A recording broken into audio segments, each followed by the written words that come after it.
তুমি কথা বলো না। সে গিয়েছে তার নিজের বাড়ি।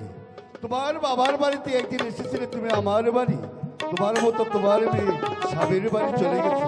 ওগো বেহুলার মা, তুমি তাকে 10 মাসে 10 দিন থেকে উদরে রেখেছ।